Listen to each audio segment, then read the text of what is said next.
Coach Yursich and the other coaches on staff, the quarterbacks, the receivers, just seeing where we can be more efficient at, because you can never be too efficient on offense. We want to possess the ball and keep the ball and give our defense breaks, because we have a great defense here and they do a lot of great things on the field. But just trying to be as efficient as possible. Coach Franklin had a pretty good line about you. He said there aren't a lot of humans who have that kind of arm strength. When did you realize that your arm strength was something special, and is that something that you develop, or is it just God-given? I would say a little bit of both, just because I think a lot of it did come from just being blessed, to have these abilities, but also playing different sports growing up. That really helped me develop everything. Football obviously helped me playing just football, just getting to this point, but basketball really helped functional movement, just quick cuts, because there's so much cutting in basketball and you have to be quick on your feet. And then baseball, just from hand-eye coordination and arm slot ability. I think that's where all the arm slots really came from for me, just because I played third base, a little bit of first, and short a little bit. So I think just having to drop your arm in every once in a while to turn to, or just get the guy out at first, or whatever the case may be, really helped me. So I think just growing up, just having the abilities that I was blessed to have with, and then just playing different sports really helped me develop everything. Drew, what if you're ever a challenge? Is it controlling it? I mean, if somebody's open short and you fire at 90 miles an hour, or is that something that you've been comfortable? I'd say that's something I learned when I was first playing quarterback, because I definitely didn't have. I had touch, but I never really used it, I would say. So were you hurting kids? I mean, not were you ow, ow. Yeah, there was a couple broken fingers in high school. But I think just the work I've done with my quarterback coach has really helped me just really control everything, just becoming the quarterback I am right now. There's still things I need to work on, because you can never be good enough, really. You have to always be striving to be better. So Drew, what if you're...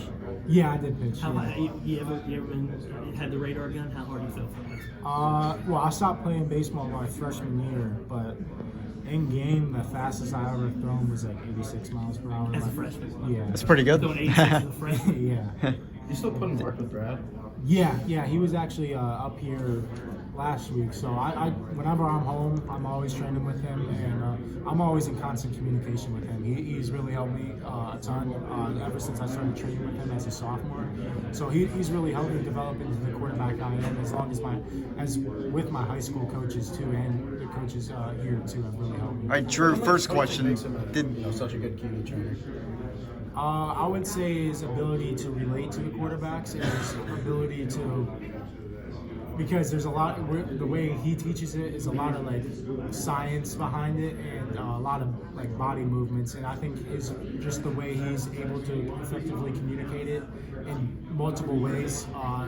If the quarterback's 7 years old, he's able to make dumb it down in a way to make them get it. And with me, when I started training with him, just showing the value of throwing certain ways.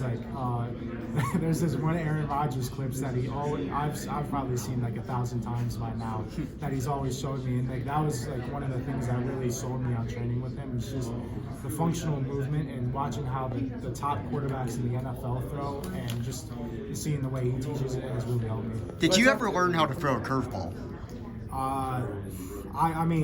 They taught me, but I only threw a fastball and changeup, because I'm really glad, because my youth coaches growing up always had us on pitch counts, and didn't really let us throw anything besides fastball and changeup, just because at such a young age you can't put too much stress on your elbow and arm. So I think that's really helped me as well, just because they never burned me out. So back to football. What have your impressions been of Jackson, both on film and in the time you've gotten to know him personally? Yeah, Jackson's a great guy. He's just like me and Bo.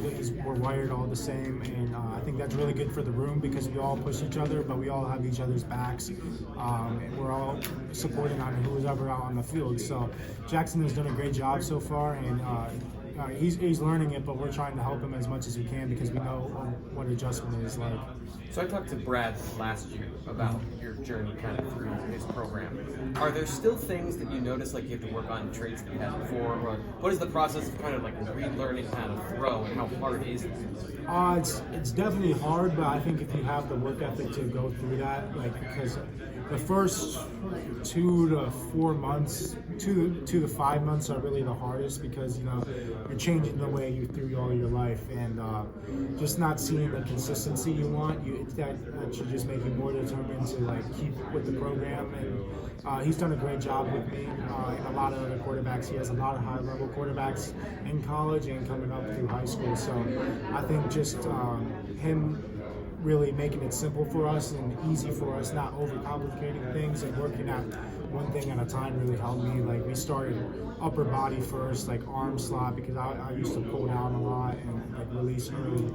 So fixing that first and then working into the hips and then feet. So just progression based. What's the biggest thing you learned from Sean that you plan on passing down to younger quarterbacks as you get older?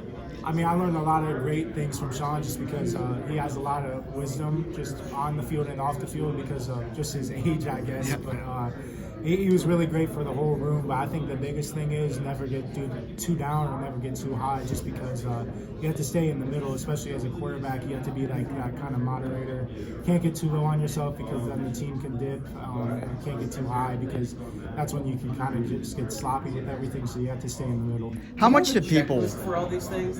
I got to be a leader. I got to make sure mechanics are right. How do you process all these things, and how do you go about making some of these things second nature so you don't? Yeah, I would say kind of like a checklist for him. Just I have I try to narrow it down to 3 to 5 things that I really want to get better at. Just because you can't have too many things you're trying to work on at once because you'll never excel in any of them. So I think just trying to make the list as short as possible and as detailed as possible can really help people. Caden Saunders said, 1, that you're a good roommate, but 2, that he's been trying to work more with you. Yeah. What's that process been like, and how have you seen him grow in the last few months? Yeah, Caden has grown a lot just from the step, because we roomed together when we first got here too, and we're still roommates now, and he's grown a lot. He's always asking me questions in our rooms and just on the field and stuff, and I think we have a really good relationship. I think it really started just coming from the same place, Ohio, and moving here and having to go through the same thing every day. But he's grown a lot, and I can tell personally that he's a lot more comfortable than what he was last year. He's playing fast, he's playing fluid, and he's gotten a lot stronger and faster in the weight room as well. What are your thoughts on the Sean Clifford retirement party that the State College Spikes are going to have in July? I'm excited for it. Hopefully we don't got anything planned that day so we can go watch it. How much was Sean's age, I guess, kind of joked about within the quarterback room? Honestly, he probably joked about it the most out of any of us. We definitely all cracked our fair share of jokes at him with his age, but he definitely never took it in a bad way, and he was always the one joking with us about it. Is there a chance to throw out Malik McLean yet? Yeah, he's been at the receiver. I mean, we have group throwings 3 times a week, and we try to keep that consistent. So he's been there, and he's done a really good job. But all the receivers in the room that have been here have really helped him too. Just Sean helped me and Bo last year. They're a really good job, and they're really developing as leaders in that room too. What are your main